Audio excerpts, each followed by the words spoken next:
Hello, അസ്സലാമു അലൈക്കും. സുഖമല്ല എല്ലാവർക്കും? ഞാൻ നിങ്ങൾക്കൊരു മുതലിനെ കാണിച്ചു തരാം. എല്ലാവർക്കും ഹൃദയം തുറഞ്ഞ കള്ളപ്പട്ടിണി ദിനാശംസകൾ. എന്താണെന്നറിയില്ല, ഈ തവണത്തെ റമദാൻ തുടങ്ങിയതിന് ശേഷം വലിയ തള്ളിമറിക്കലൊന്നും കാണുന്നില്ല. അല്ലാന്നുണ്ടെങ്കിൽ റമദാൻ അങ്ങോട്ട് തുടങ്ങുമ്പോഴേക്കും റമദാനിൻ്റെ പോരിഷ പറഞ്ഞിട്ടുള്ള സാധനങ്ങൾ തലങ്ങും വിലങ്ങും ചീറിപ്പായേണ്ടതാണ്. ആ കൂടി കണ്ടത് ഏതൊരു മൊട്ടത്തലൻ ഡോക്ടറെന്തോ ചില മണ്ടത്തരങ്ങളൊക്കെ പറഞ്ഞ് ഈ നോമ്പ് നോക്കണ്ട എന്ന് വിചാരിച്ചിരിക്കുന്ന ആളുകളെ പോലും പിടിച്ചുകൊണ്ട് പോയിട്ട് മൂപ്പര് നോമ്പ് നോക്കിക്കുന്ന അവസ്ഥയാണ് നമ്മളിവിടെ കണ്ടത്. പോട്ടെ, അത് നമ്മളെ പുള്ളിയുടെ കച്ചവടമാണല്ലോ, ജീവിച്ചു പോട്ടെ, പുള്ളിക്കും ജീവിക്കണമല്ലോ, പുള്ളി അങ്ങനെ ചെയ്യുന്ന ആളാണെന്നാണ് നമ്മൾ അറിഞ്ഞത്. പോട്ടെ, അപ്പോൾ എന്തായാലും കുരു ഒന്നും പൊട്ടുന്നില്ല. അപ്പോൾ അതുകൊണ്ട് നമ്മൾ ക്രിസ്മസിനും മരവണ പായസം കുടിച്ചുമൊക്കെ നമ്മൾ കുരു പൊട്ടിച്ചാണല്ലോ.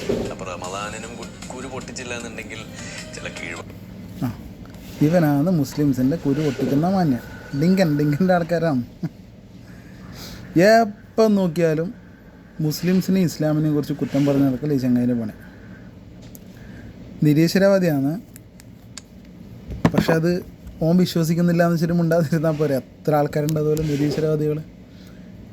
വേറെ ഒരു മതത്തിനും കുറ്റം പറയില്ല, ഇസ്ലാമിനെയും മുസ്ലിംസിനെയും മാത്രം കുറ്റം പറയും. ഒന്നും കിട്ടാതിരിക്കുമ്പോൾ ഇതുപോലത്തെ കുറേ മണ്ടത്തരങ്ങളും വിളിച്ചു പറയും.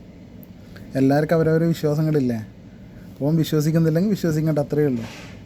ഇതല്ല, ഇത് ഇസ്ലാമിനിങ്ങനെ കുറ്റം പറഞ്ഞു കിടക്കാം.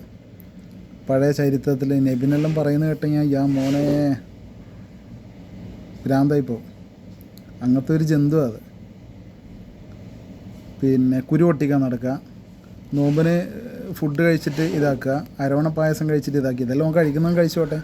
അത് ഇസ്ലാമിനെ മതത്തിന് ഇതിലേക്ക് ഇൻക്ലൂഡ് ചെയ്തിട്ട് ബാക്കിയുള്ളവരിങ്ങനെ ചൊറിഞ്ഞുകൊണ്ടിരിക്കുക. അത് ഈ ചങ്ങായിൻ്റെ മെയിൻ പണി.